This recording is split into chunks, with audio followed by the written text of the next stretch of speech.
कई लोग कहते हैं कि हमें गुस्सा बहुत आता है। बहुत सोचते हैं कि गुस्सा न करें, पर हर बार फेल हो जाते हैं। कस्में भी खाते हैं कि अब कभी गुस्सा नहीं करेंगे, पर फिर भी बहुत गुस्सा आता है। क्रोध एक ऐसी चीज है जो आपके प्यारे से प्यारे रिश्ते में भी जहर भर सकता है। क्रोध सबसे पहले आपके मन में जहर भरता है, आपकी जिंदगी में जहर भरता है, आपकी पूरी दुनिया में जहर भर जाता है। जो इंसान क्रोध करता है वो क्रोध करने से पहले भी दुखी रहता है, क्रोध करते समय भी दुख को पाता है और क्रोध करने के बाद भी दुखी होता है। कभी विचार करके देखना, क्या आपको क्रोध करने से कभी खुशी मिली, सुख मिला?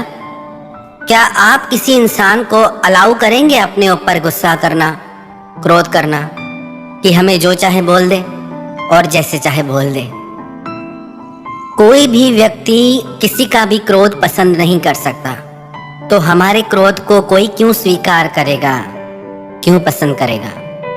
एक व्यक्ति गुरुजी के पास गया और गुरुजी को जाके बोला, गुरुजी मुझे बहुत क्रोध आता है और उस क्रोध की वजह से मेरे घर में सब मुझसे खफा रहते हैं और उस क्रोध की वजह से मुझे भी ग्लानि और पश्चाताप रहता है।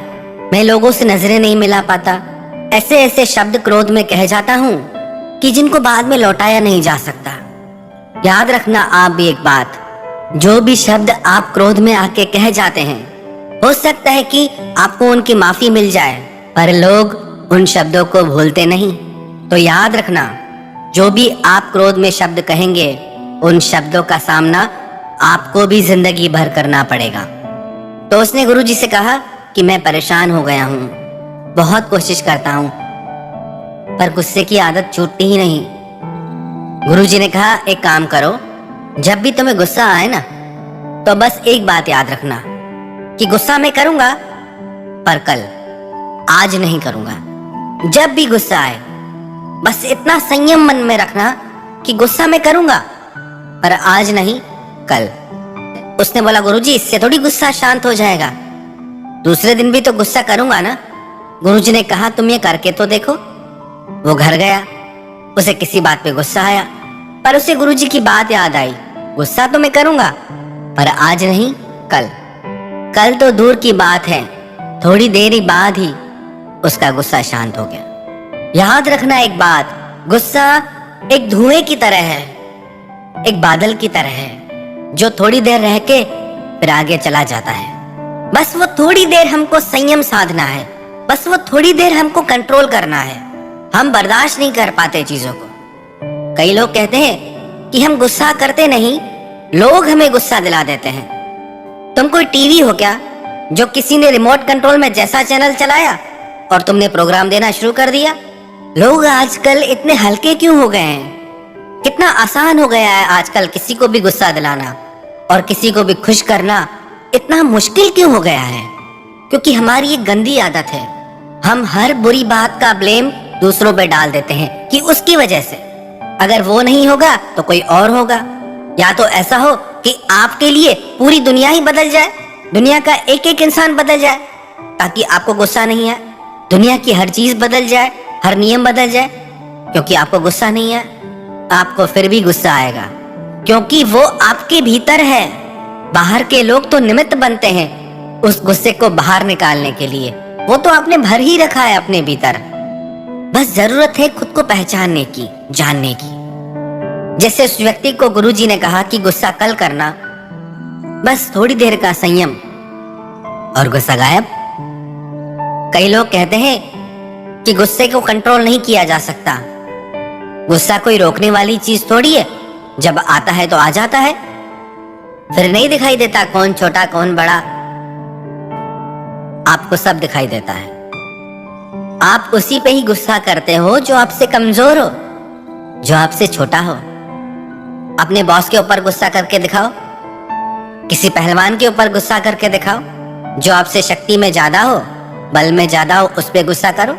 गुस्सा हम कमजोर पे ही करते हैं। जो व्यक्ति हमसे बल में बड़ा है, पद में बड़ा है, शक्ति में बड़ा है, वो चाहे कैसा भी गलत चले हमारे साथ, वहां गुस्सा नहीं आता हमें, क्योंकि पता है कि यहाँ हमें नुकसान हो जाएगा।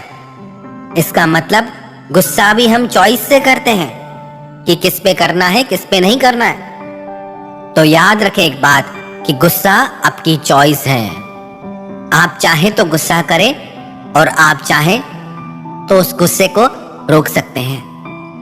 पर जो हमसे शक्ति में बड़ा है उसके सामने हम गुस्सा कर नहीं पाते, और जो हमसे कमजोर है उससे अपनी शक्ति दिखाते हैं। कुछ बातें तो हमने ऐसी भी सुनी है कि गुस्से में आके कई लोग हिंसा भी करते हैं। कई पति लोग अपनी पत्नियों पे हाथ उठाते हैं। कितनी गलत बात है।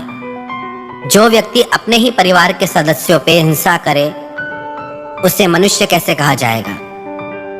हमारी एक प्रार्थना सभी माताओं बहनों से है, आप भी अपने जीवन में हिंसा का विरोध कीजिए, चुप करके मत सहिए। जब आपके साथ पहली बार ऐसा हो तभी रोक दीजिए, इससे आदत मत बनने दीजिए। अपनी शक्ति आप खुद बनिए। ऐसी बहुत बातें सुनते हैं, बहुत माताओं बहनों पे अत्याचार भी होता है। इस इंतजार में मत बैठे रहिए कि कोई आएगा आपकी रक्षा के लिए। सबसे पहले आप खुद की रक्षा खुद करना सीखिए। पहली बार में ही विरोध कीजिए, रोकिए कि नहीं, ये चीज हम नहीं सहेंगे, हम हिंसा नहीं सह सकते। कुछ कुछ तो ऐसे भी किस्से सुने हैं, इतना दर्द है उनमें जिन्हें बयां भी नहीं किया जा सकता। कैसे लोग इतने निर्दयी हो सकते हैं। तो आप इस चीज का विरोध कीजिए, इसे सहिए मत। क्रोध एक ऐसी अग्नि है जो सिर्फ क्रोध करने वाले को नहीं, उसकी पूरी दुनिया को जला डालती है, उसके पूरे परिवार को जला डालती है। क्रोधी इंसान के साथ रहना साक्षात नरक में रहने के समान है। एक घर में एक सास अपनी बहू पे बहुत क्रोध करती थी, बहुत गुस्सा करती थी। बहू बेचारी चुप करके सब सहती थी, पर वो बहुत परेशान और दुखी रहने लगी। सोचने लगी, आखिर कब तक सहूंगी मैं, कब इन बातों का अंत होगा। एक दिन उसके शहर में एक महात्मा आए। उसने महात्मा को सारी बात बताई। महात्मा ने कहा कि जब तुम्हारी सास तुम पे गुस्सा करे ना, तो तुम उसकी वो आवाज रिकॉर्ड कर लेना, और जब भी वो दूसरी बार गुस्सा करने लगे, क्रोध करने लगे, तो उसकी वो रिकॉर्डिंग उसके सामने चला देना। वो बोली ठीक है। उसने वैसा ही किया। उसकी सास ने जैसे ही गुस्सा किया, उसने सारी रिकॉर्डिंग कर ली। दूसरी बार जैसे ही उसकी सास गुस्सा करने लगी, उसने वो रिकॉर्डिंग चला दी। उस आवाज को सुनकर उसकी सास को बहुत अजीब लगा। उसने अपनी बहू से पूछा, ये कौन है, इतनी गंदी आवाज, इतने गंदे गंदे शब्द कौन बोल रहा है, किसकी आवाज है, इतने गंदे शब्द हैं, मेरे कानों में चुभ रहे हैं, कौन है ये, मुझे क्यों सुना रही है ये। उसकी बहू ने बोला कि ये आपकी आवाज है और ये सारे शब्द भी आपके हैं। जब उसकी सास ने वो पूरी रिकॉर्डिंग सुनी, उससे बड़ा अफसोस हुआ कि इतनी गंदी आवाज, इतने बुरे शब्द मेरे मुंह से निकलते हैं। उस दिन उसे अपनी गलती का एहसास हुआ। रिश्ता चाहे कोई भी हो, सास बहू का, पति पत्नी का, पर जहां क्रोध आ जाता है वहां खटास आ जाती है, वहां लोग खुश नहीं रह पाते। कई लोग कहते हैं फिर तो हम किसी को कुछ कहें ही नहीं, जिसको जैसे मर्जी करने दे, बच्चों को भी कहना छोड़ दे। नहीं, परमात्मा ने आपको विवेक दिया है। बातों को समझें कि कौन सी बात किस विषय में की जा रही है। ये बात खास करके उन लोगों के लिए है जिनके जीवन में क्रोध की वजह से जहर भर गया है। यदि आपके बच्चे गलत रास्ते पे जाते हैं तो आपका फर्ज है उन्हें समझाना। किसी की भलाई के लिए थोड़ा ऊपर से गुस्सा दिखाने में कोई बुराई नहीं है। गुस्सा और क्रोध ये दोनों अलग चीजें हैं। आपने गुस्सा किया, उस टाइम बात बोली, वहीं बात बुरी हो गई। क्रोध एक ऐसी अग्नि है, आप पहले भी जलते हैं, क्रोध करते टाइम भी चलते हैं और बाद में भी जलते रहते हैं। वही बातें आपके मन में चलती रहती हैं, तो उन बातों को सुधारना है। यदि आपको अपने लिए, अपने परिवार की भलाई के लिए कभी थोड़ा बहुत गुस्सा करना पड़ा, बोलना पड़ा, तो कोई बात नहीं, बात बोल दी, बात खत्म। पर उन बातों को दिल में बिठा के मत रखिए, उसको क्रोध की अग्नि मत बनाइए। बातें बोल के आगे बढ़ जाइए।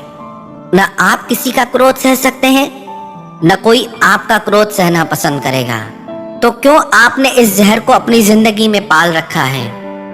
और जितना इस बीमारी को पालेंगे ये उतना बढ़ती जाएगी। फिर आप खुद का भी दिल दुखाएंगे, अपने परिवार वालों का भी दिल दुखाएंगे, खुद की नजरों से भी गिर जाएंगे और सबकी नजरों से भी गिर जाएंगे। तो छोड़िए इस बीमारी को। जब भी गुस्सा आए ना, तो याद रखना ये बात कि आज नहीं कल करेंगे। बस वो थोड़ी देर का संयम आपके मन से उस क्रोध की अग्नि को शांत कर देगा। थोड़ा तो संयम रखना सीखिए, थोड़ा तो अपने जीवन को संवारना सीखिए।